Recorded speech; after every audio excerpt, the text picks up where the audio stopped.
295-4931.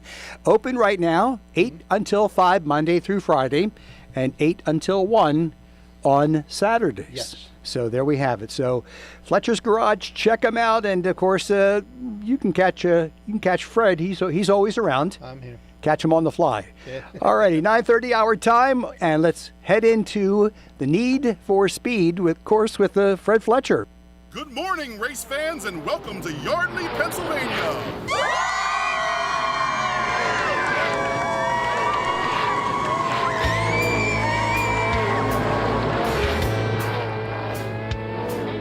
We went to Talladega to do a little racing, drive 500 miles. My thoughts of embracing, speed around the oval, beating Junior and center and home. There we have it, Need for Speed. You like that segue there, Fred? Yes.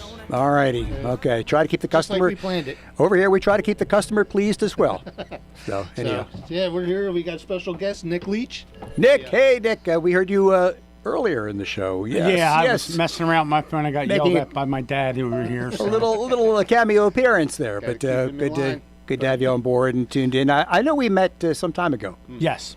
and good to see you. Yeah, good to see you too. Yeah. Yeah, we're here Alrighty. to talk about all things racing and what's going on this week, what happened last week, what happened last night. Last night was good. Last night we had our Wide Open Wednesday YouTube show.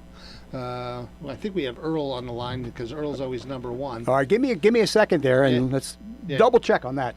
Yeah, Joe went somewhere. So, but he was there and then he was gone. He was there and he was gone. Absolutely. Here he comes. Here comes Joe. He's dialing in the camera. I think we have him right now. Okay, is this Earl? Yes, it is. All right, Hey, Earl. Earl, you're on the air. Hey, good morning, Fred. And you have a new co-host here this morning. Yeah, it was a surprise. He got rained out of work. So, but yeah. So yeah, what's going on since last night, Earl? Yeah, good talking to you last night. Great show. Very good to hear Colin Cox and Logan Watt on there. Two of our young guns, two drivers who represent the future of the sport locally. So it was really good show. All in all, very good. Cool. So yeah, like I said, we have Nick here, so you can yell at him too if you want. Yeah. Okay, so Nick's the new co-host this morning. Yeah. Yeah, can't Okay. run a dump truck in the mud, and just it rained last night and it rained a little bit this morning, kind of ruined all that. Yeah, but it rained hard last night. when I got up, I told Nancy, I said, "Wait a minute, it's Thursday. I can go harass Fred." So And you did. Oh, very good. yes, absolutely. So And you did. Can't get enough of me. no, love my Fred, but I love my Earl too. What's going on, Earl? Well, we're all set for Wall Stadium this coming Saturday night. This will be our championship night on the paved high banks at Wall Stadium. And we're going to crown our 2025 champions. Tyler Truex, who is a cousin of Martin Truex Jr. From the well-known Truex racing family. Tyler's looking for his first modified championship. It's pretty much come down to Tyler, Andrew Krause, who's the defending and four-time champion at Wall Stadium. No relation to me, of course. And Stephen Reed, who's a three-time modified champion. It's narrowed down to those three. And as we discussed last night, one of the things that we're doing this year at Wall, it's just regular points for this coming Saturday night to crown the champion. Sometimes it's been double points, but this time it's going to be just single points. Everybody's going for it. So that should be an exciting run for the title. Tyler Truex, this would be his first modified championship if he gets it. He's been a former sportsman champion. And this summer, he won the Cliff Krause Memorial race at Wall Stadium. That honors the late promoter. So, yeah, he's looking forward to a good run Saturday night. And very poignantly in the factory stock division, Shannon Monjo, who has raced and won in many divisions at Wall Stadium, from the modifieds right to the factory stocks to the late models. Shannon is leading for the factory stock point championship, and he drives for the John Weber racing team.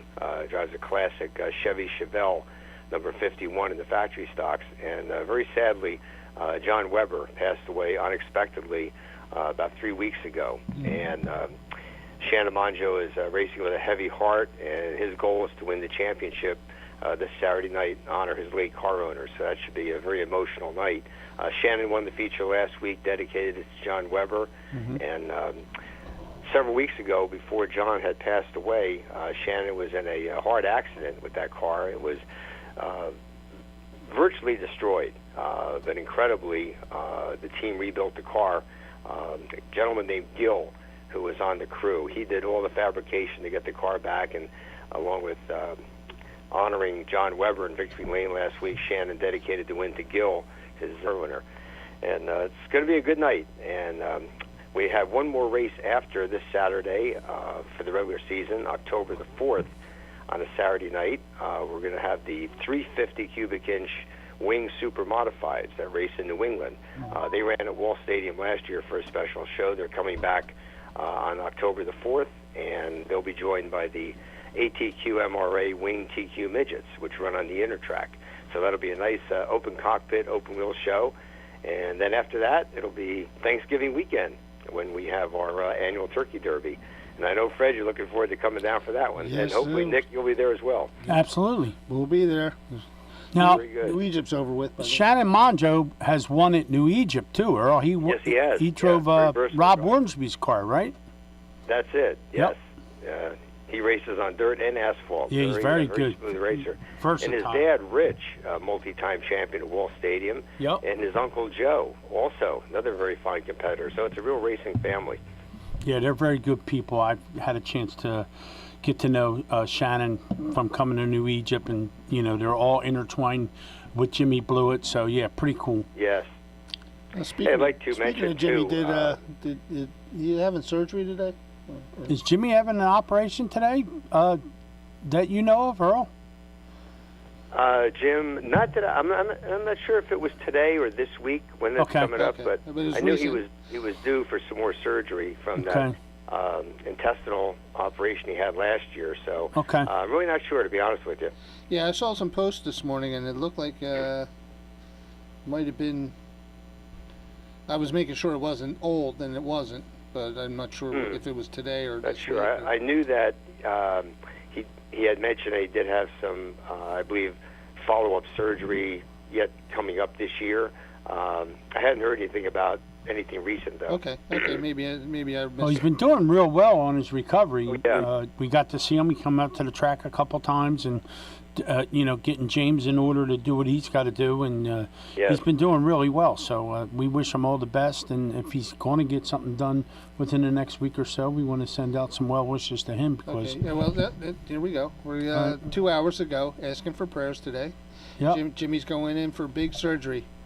And Oh, okay. So, Okay, well then Okay, there so you that's, have it. yeah. So, he is going in today. Is that on the Blewett page? Or? Yeah, Showtime. Jimmy Showtime Blewett. Yep. Okay, so Yeah. make that. You can't trust social media all the time. So. No. I know. Nope. You can't trust a lot of things. But a lot of people do. They think they see it on social media and that's gospel. Wrong. Wrong. Yeah. So That's it. Yep. It says 2 hours from today. So. There we go. Okay. But All right, our prayers and best wishes to Yeah. Jimmy and the whole family. So. Absolutely. Absolutely. And Jimmy's son, James, really proudly carrying on the family racing tradition. Was a modified feature winner at Wall Stadium this year in the signature red, white, and blue number 76. So keeping that family tradition going. Oh yeah. Oh, yeah, absolutely. And, like we talked about last night, Earl, indoor season's coming. Me and Fred got a year under our belt now at Wide Open Wednesday, so we're about ready to have a whole lot of fun now. Yeah. So that's good. Well, you'll be starting off with the Motorsports Show at the Greater Philadelphia Expo Center. That's in Oaks, Pennsylvania. Friday and Saturday, January 23rd and 24th. We're still racing outdoors. We're looking forward to indoor activities, and that'll be the annual Motorsports Show, sponsored by Pioneer Pole Buildings. And that'll be, again, Friday and Saturday, January 23rd and 24th. And it's a great show, as you guys found out last year. Couldn't get enough of it, right? Yep. No, it's Fred's first, and Yeah, it was my he first. loved it. He enjoyed it. It's proof that auto racing is a four-season sport. There you go. Yes, indeed. Absolutely. Right. And the week after that, we'll be at Boardwalk Hall in Atlantic City for the annual indoor DQ midget races, along with the slingshots and champ carts, all indoors at Boardwalk Hall. So it'll be a full January. Absolutely. All right. Hey, before we go here, I know NASCAR Nick's going to be coming on shortly, but we want to speak about Frank Rio, the patriarch of Yes. the R10 modified racing family. Frank passed away a few weeks ago, age 99. Great guy, and again, he and his brother Pete fielded the R10 modified that Glenn Fitzgerald won so many races with in New Jersey at East Windsor and Flemington in the 1970s, and the R10 is a constant in New Jersey racing and in eastern Pennsylvania, and most recently their R10, which now Frank Rio Jr. and his son Frank III field out of their Philadelphia-based shop, and David Schilling, thrilling David Schilling, he's been racing it at New Egypt and doing very well there, right, Nick? Yeah, Wade drove it. I know Wade Hendrickson. And then David drove it. Of course, David goes out with Wade's daughter. So, yeah, that's all intertwined. And, of course, Freddie Raymer is married to Frank's daughter. Right. Freddie won a lot of races with the R10 at Grandview. Yes, he did. And he won some races at Windsor with the R10. The R10, Glenn Fitzgerald. Howard Krantz drove it. Yep. One of my favorites was Glenn Fitzgerald at Windsor. Frank, he was a great guy, and he looked chipper right up to his last days. I mean, Debbie used to post pictures of Frank all the time, and it's a shame that when you get older, your health fails you. But a lot of good memories with the R10. And as I recall, we talked about this before. The greatest generation, the men and the women that literally built this country. Right after the Depression era. Frank Rio, as a young teenager, he was working as a welder at the Philadelphia Navy Yard. And then when World War II began, he signed up. He was, you figure, 17, 18 years old. He was fighting in Germany on the front lines as a machine gunner. Wow. And came back from the war. And Frank Jr. and his sister Deb, who was married to Fred Raymer, they said that their dad, Frank Sr., he never would talk about what he did in the military. They knew what he did, but typical of that generation, he just came home and started the business with his brother Pete, and raised a wonderful family. But that's that generation, and you got to thank God for people like Frank Rio Sr. They were the guys who gave us what we have today. Yeah, and that's another segment we could have, right? There we go. Yeah. Owners, car owners for Earl's Time Capsule. Yep. Yep, there we go. That's our big series for the wintertime project. That's our project. Looking forward to that. Yeah, we're going to have many episodes of Earl's Time Capsule where we step back in time with the racing from the 60s, 70s, 80s, all the way up to today if we want to. Yeah, absolutely. Mostly we're going to go back when we were Nick and I were kids, and you were back in the 60s or late 60s. I won't tell you your whole age, Earl. But well, I'm excited to hear about, when I was younger, there was a lot of good stuff that happened. Yeah. Absolutely. So I'm excited to hear about Trenton. We're from the early mid 70s. Yeah, exactly. So that's my favorite. So, but all right, Earl, I will be talking to you and looking forward to our next lunch. Yeah, your Very next good. lunch. Rub Rub it in. We had a good lunch too. Nick. Yeah, rub it in. Okay, thanks a lot, Earl. Thanks for calling in. Appreciate it. Okay. Take care, guys. Okay, sounds great. Give me a second. We'll get another Nick coming up. NASCAR Nick. NASCAR Nick. Okay, nonstop Nicks today. Yeah, there it is. Okay, give me a second, all right? Do some good bitsing here. Oh, Yeah. Were you just trying to get him up? All right. All right. So like we were talking about with Earl, the time capsule, we're going to do it at the studio with Craig over at Five Peaks Media. So we want to give him a shout out. We also want to give a shout out to Sage Chiropractic, who's one of our sponsors. Absolutely. On this show and our Wide Open Wednesday. Nick's going tonight to get straightened out. Could adjust it. Yep, they're in beautiful downtown Newtown. And 123 North Sycamore, and their number is 215-497-0700. And I know the number off the top of my head because I been a customer for years. There you go. Now that is a beautiful segue. See, Foxy can do this stuff in his sleep, Yeah, So, we just leave him go. yeah, you just let him go. But okay, now I've got NASCAR Nick. NASCAR Nick. Hey guys, how you doing? All right. Well, Nick, I beat you. To the punch today. I heard. He said he's cutting you out Yeah.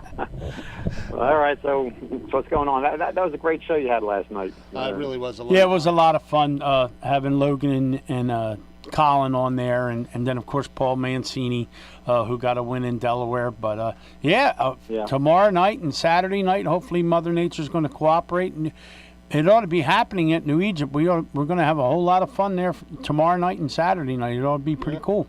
Yeah, I'll be down there tomorrow definitely. night. What time are you going down there tomorrow, Nick? What was that, Fred? What time are you going down there tomorrow? I know the vintage Probably is running. leave here around 3-ish and get there. I like getting there early and getting set up and getting all the paperwork done. Yeah, So originally everything's ready to go. I originally planned to take off tomorrow and get the car ready and go down there, but the car's not going to be ready. So I got the transmission ready to give to the Tramontanas when I see them down there. So, Yeah. but Did you get a hold of them, Fred, and No. tell them you're going to bring it? No. I'll get a hold of them yeah, today. Get a hold of them today. But but I'm still going to go down early and be moral support. And if you guys need anything down there, I'll be there. All right. That'll be good. He'll have my golf cart. He'll be riding it around while I'm doing other things. All right. So with Colin Cox last night, Colin's dad, Tad, is a cousin of Dave Sperlin. Dave Sperlin and I are pretty close. And, Right. I think Dave and Fred have texted back and forth. Yeah. I don't think you've met him in person yet, but you've, No, I haven't met corresponded him with in person, but we have some nice chats on He's Facebook. got a nice race car, too. Oh, yeah, beautiful car. Yeah, he has a beautiful car. Mm-hmm. So Dave was telling me that Colin is only a junior in high school. Yes. He's definitely a youngster out there. He's got a big right foot and a smart mind too. So on Friday, he finished 4th, but he started in 25th and methodically, passed 21 cars to get the 4th. So that's how you win a championship, by if you start in the back and you stay out of trouble. Right. So the car count they had there for the sportsmen, they had 62 cars there for the crate. That's incredible. Well, they said somebody put a stat up last night, Nick, that he passed 277 cars at Grandview this year to win his championship, and he had a 1,000-point lead. That's unheard of. Yeah, and we've been talking about his lead. So a couple of weeks ago, it was up in the 800s. Yeah, you said that. Yep. Yeah. So, but extend that to over 1,000 points. What a great season, and what a great future he has, him and Logan. So, and then for the 76er, they had 54 cars there. So yes, Grandview is getting a car count for a short track like that. It's a third of a mile. They get the car counts there. They always do. They always do. They Yeah. always have. They have people that just love Grandview. They love going there. They get the crowds. They get the cars. Yeah. And Logan and Colin are best friends. And you could tell by last night how they're really good friends. And Logan helps him out. He helps Logan out. That was the cool part. That's what I wanted everybody to see last night, the camaraderie they have with one another. We need more of that in racing. There's not enough of that in racing. Yeah, so we talk about the old days. Those guys all used to hang out all the time. After the race, like Osmond, Plasky, Beavers, my dad. Just all those guys. And they all used to stop by my dad's shop, or when my dad was working with Kerry, they'd stop over to the car lot, and Joe Hall was the next one over, so they were always back and forth, swapping cars and stuff. But the camaraderie that I remember back then was always cool. I never saw it. When I talked to your dad, and I mentioned him about drivers, you could see his face light up because he remembered all that, and that's what it's all about. And you know what I mean? And brings back a lot of memories. Yeah, and your vintage class, the guys that you guys are fond of one another. You guys have a good time. A lot of people forget, Nick, that's what it's about. You're supposed to have fun. You're supposed to have a good time. Yeah. And money has ruined everything in this world. Everything. Yeah, it definitely gets in the way. So. Yeah, I remember my dad saying he used to build cars for $1,500, and then Brett Hearn come in with his $15,000 car. He said, "I guess I'm done." Yeah, really. Yep. What do you got for results, Nicky? Well, all right. So on the Cup side, at Loudon last weekend, they said that was one of the least viewed races, and I'm thinking that with the third week in the NFL, and it's up there in a Patriot country, with the football team, right? Might have something to do with it. But they had 1.29 million viewers, down 500,000. So wow. Anyway. It was a Penske weekend for the Cup side, as his cars won the race, the pole, and the stages, and three of his cars finished in the top 4. So you had Ryan Blaney, who won, and then Josh Berry, who's in the Penske in-law car. Wood Brothers finished second. Nagano was 4th, with the Hendricks cars of Byron 3rd and Chase Elliott finishing 5th.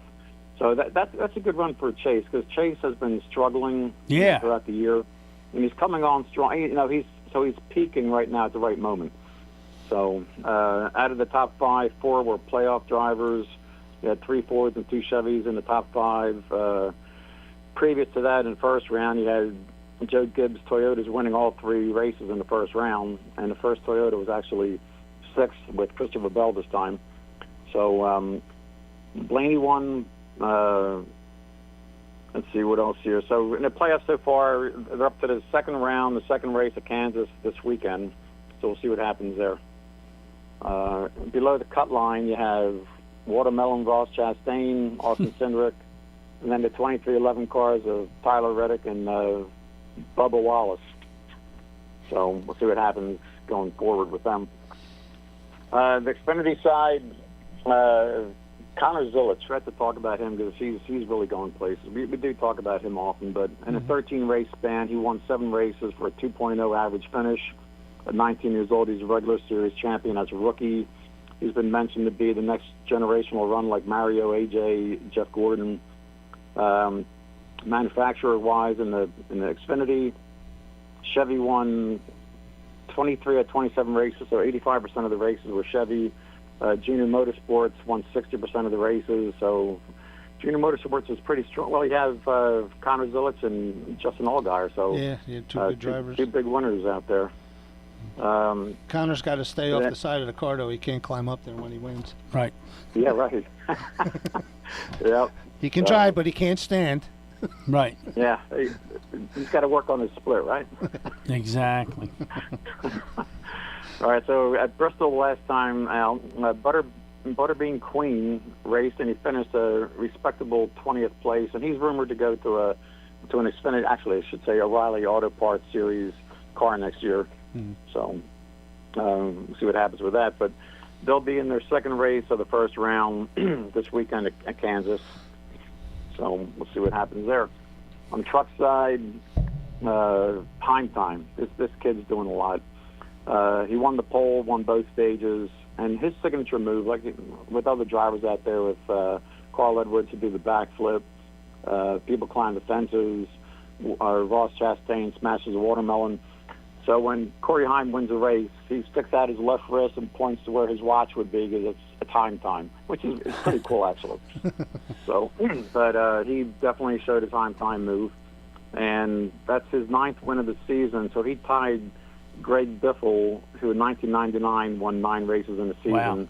Wow. So there's a good chance that Corey Heim can beat that record this year with 6 races to go. Yeah, he probably actually 4 will. races to go. Mm-hmm. Yeah, 4 races to go. So on the Stewart side, for the Stewart report for the truck side, the 52 started 15th with Caden Honeycutt in it, and he was kind of dissatisfied with that starting position, but he started 15th, stayed in the top 10 all afternoon. He finished 7th. Stewart was actually in the house. He was there to support his trucks. He had 2 trucks there. Mike Christopher, who's a good modified standout up there in the Northeast. He was in the second, number 62 HFR truck, and he finished 13th. That was a good finish for him. So right now, Caden is 8th. He's 7 points below the cut line. So he has some work to do. And the next race for them is going to be at the Charlotte Roval. So Caden has iRacing, and which a lot of the drivers have iRacing. And the Charlotte Roval is on there, so he can hop in a NASCAR truck and go out there and practice. So what they learn out there is the track layout, shifting gears when to shift, the lines. So basically they're cheating. Yeah.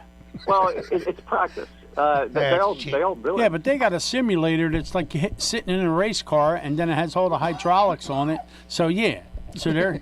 Yeah, so that's at the shop though. So when he goes home, he can get on his iRacing simulator at Yeah, you home. can't do anything about it, but still cheap. Yeah, but their iRacing simulator is they have that at home, Nick. Yeah, exactly. Yeah, that's crazy. It's like sitting in a real race car, and so that ain't nothing like you and I have. It's totally different. It's like you hop in the car and you strap in. It's like a regular race car. They pay like what $30,000 for one of them. I'm never going to see it in them. Do they have it's simulators like for racing. dirt vintage cars? It's a money thing. Oh yeah, it's a You have money more thing. money, You're you right, have- Nick. You're absolutely right. Yeah, I You need have a one better of the simulator simulators with for more my money. car. Yep. Kyle Koretsky's got a drag racing simulator. It's geez. the back half of a race car, of a drag car, and he practices for the lights. Yeah, cool.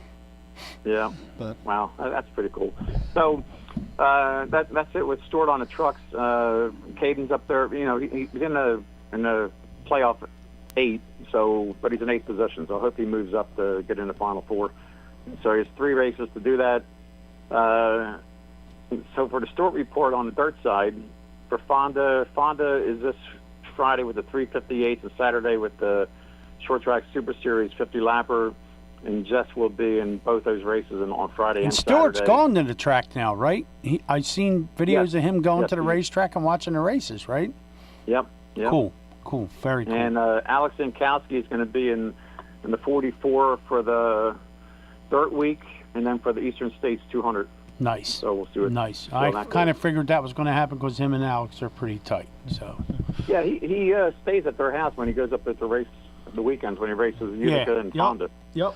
All So right, Nick, we're going to have to cut you short because I got to get some Hot Rod Santa news in here. It's very All important right. to me. So. all right, nice talking with you guys, and we'll talk soon. All right, right. Nick, we'll see you tomorrow night and Saturday and all that good stuff. Fred, let's talk about Hot Rod Santa. Hot Rod Santa is on December 6th from 10 to 3. We'll have a live WBCB broadcast. Brooks, I think you were out there one year. Yeah, a couple of years ago. A couple of years ago. Yep, We had a neat. good time. Yep. Always a good time. Always collect a lot of toys. It's our 10th anniversary, so we're making a big to-do out of it. And we have our usual. Foxwell will be there, or you'll be there, and we'll have our usual cars there. We usually have about 45 to 50 cars. I don't know how you squeeze them all in. Yeah, we make it happen. Yeah, we move all my customers' cars over to the KinderCare, and then we Okay. so we empty okay. out the lot the day before. Yeah, good. So I am closed on December 5th. So because that's where we do all the cleaning and everything, and so we will have the Disciples of Christ Motorcycle Ministries there.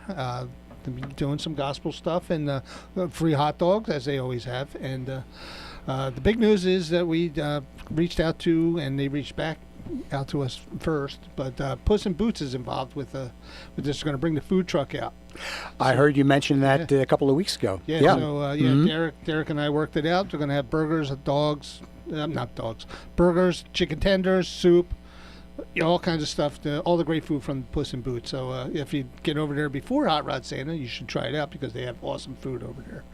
So we'll have a bunch of race cars there. Nick and I are lining them up. We'll have Dom Antonelli with his 4-cylinder, Glenn McIntyre with his crate car. Nick's going to bring Nick Marco, who we just talked with, is going to bring his 707 over, vintage car, and we'll park it next to mine. Maybe we can get a couple of the other guys from the vintage club there as well. And from anybody in the racing community, if anybody wants to come out, we'll stuff your car on there just like everything else. And we're looking for a T-shirt sponsor for the 10th anniversary. If anybody's willing to sponsor our T-shirts, we're going to have T-shirts made for the 10th anniversary. So Hot Rod Santa, we're going to put Hot Rod Santa on the T-shirt. If you're interested in sponsoring our T-shirts, we'll put your name and logo on the T-shirt. So get involved, people. We want you a part of this Hot Rod Santa. Yeah, we have our Santa, as he's been with us for a few years, and I know that. I know that every year is like a record year in terms of gifts. yes, we've consistently, since we've been back at this location, and even before that, we were not quite as 2,000, but since we've been back here for the last, this will be our 7th year having it at this back at my location, and it's we regularly get 2,000 toys. 1 year during COVID, I think we had 1,800. But last year we had 2304 or something like it. It was something like that. I know it's a phenomenal number. Yeah. It's truly amazing. What I love is when the people come out to collect the toys and they're like, "Yeah, you need a bigger truck." Yeah. Absolutely. So, all righty, All right, another hour. Yep. Flown by. Now I'm going to go do my other stuff. All righty. Now back to work, I guess. Yeah, well, I got Work. other things to do. Anyhow, so okay, Fred, Nick, thanks